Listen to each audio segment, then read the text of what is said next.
Hai teman-teman, kali ini kita akan belajar bersama tentang soal SKB Bidan atau UKOM Bidan.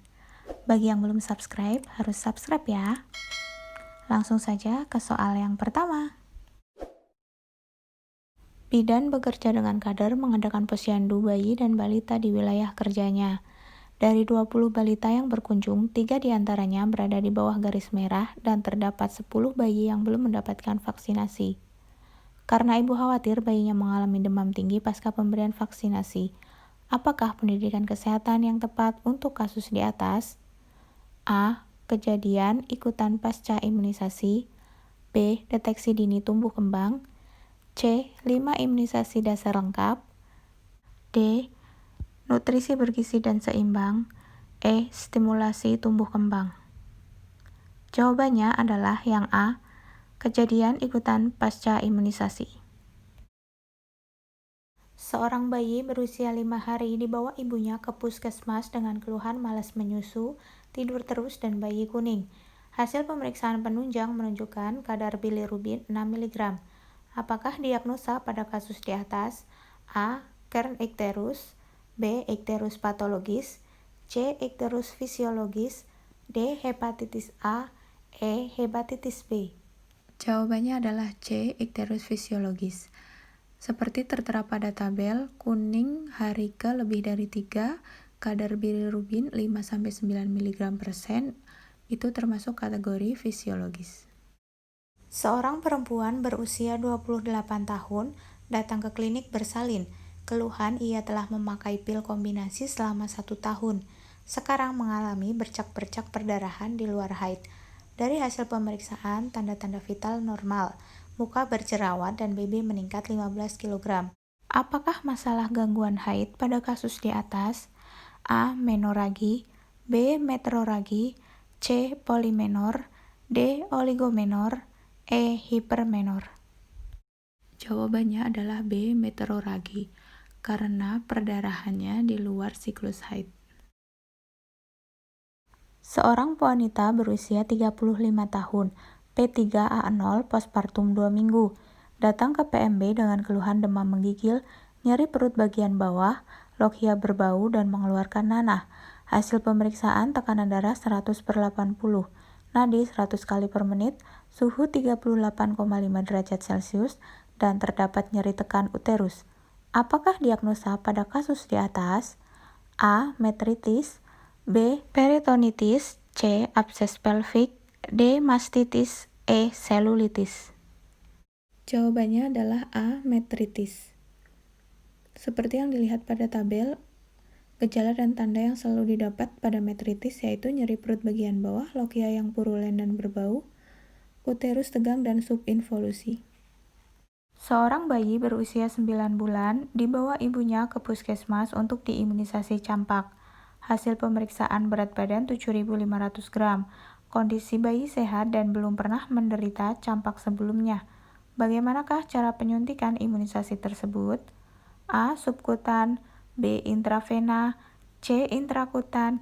D. Intramuskular. E. Peroral. Jawabannya adalah yang A. Subkutan. Seorang bayi berusia 2 bulan datang ke puskesmas dibawa ibunya untuk dilakukan imunisasi. Hasil pemeriksaan berat badan 4.500 gram. Dilihat pada kartu KMS, bayi baru mendapat imunisasi HB0 dan polio 1. Apa jenis imunisasi yang harus diberikan pada bayi dalam kasus di atas? A. DPT1. B. BCG. C. Campak. D. DPT2. E. HB. Jawabannya B. Imunisasi BCG. Seorang ibu berusia 27 tahun melahirkan anak kedua berusia 2 bulan, masih menyusui dan belum mendapatkan haid, datang ke bidan dengan maksud ingin ber-KB yang tidak mengganggu kelancaran ASI. Hasil pemeriksaan tanda-tanda vital normal. Apakah konseling kontrasepsi yang tepat diberikan bidan pada kasus tersebut? A. Kontab. B. Implan. C. Suntikan. D. Pil kombinasi. E. Metode amenorrhea laktasi sampai bayi berusia 6 bulan. Jawabannya adalah E, metode amenorelaktasi sampai bayi berusia 6 bulan. Bidan datang ke rumah seorang perempuan berusia 35 tahun. Keluhan 1 bulan postpartum, anak keempat, dan ingin menghentikan kehamilannya dengan menggunakan alat kontrasepsi. Dari hasil pemeriksaan, tekanan darah 110/80, nadi 80 kali per menit, respirasi 16 kali per menit, perdarahan postpartum negatif. Apakah alat kontrasepsi yang sebaiknya disarankan untuk perempuan tersebut? A. Metode kontrasepsi sederhana tanpa alat. B. Kontrasepsi sederhana dengan alat. C. Kontrasepsi hormonal. D. Kontrasepsi non-hormonal. E. Kontrasepsi mantap. Jawabannya adalah E. Kontrasepsi mantap, karena usia ibu sudah 35 tahun dan anaknya 4. Pasangan usia subur baru saja menikah datang ke klinik ingin berkonsultasi tentang KB. Hasil pemeriksaan, istri sedang haid, keadaan umum dalam batas normal. Apakah tindakan yang dilakukan bidan pada kasus tersebut? A. Memberikan alat kontrasepsi. B. Menentukan alat kontrasepsi yang akan dipilih. C. Menasehati segera menggunakan kontrasepsi. D. Memberikan informasi tentang macam-macam alat kontrasepsi. E. Menentukan waktu yang tepat untuk menggunakan alat kontrasepsi.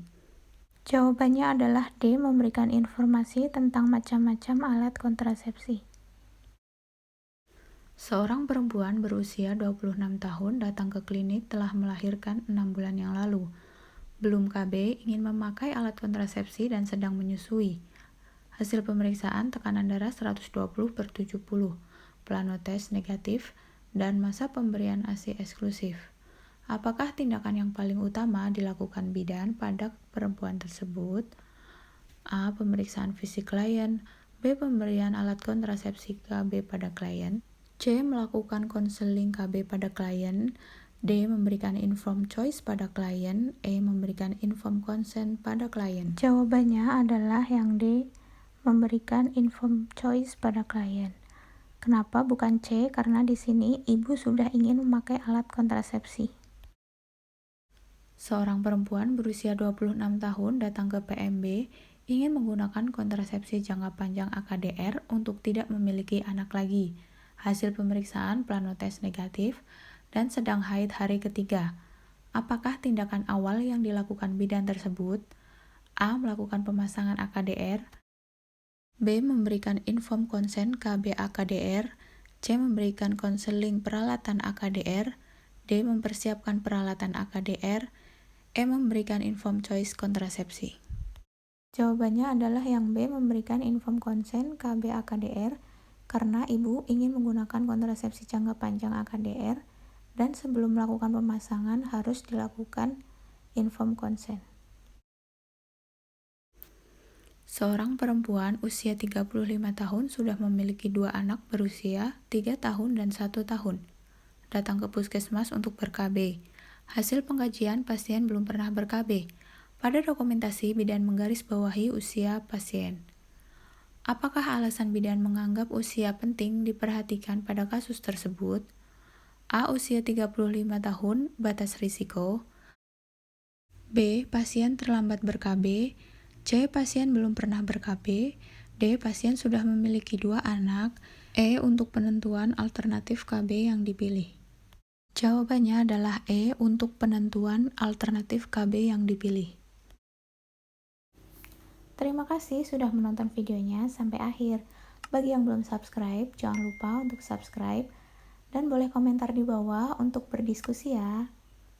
Sampai jumpa di video selanjutnya. Bye-bye.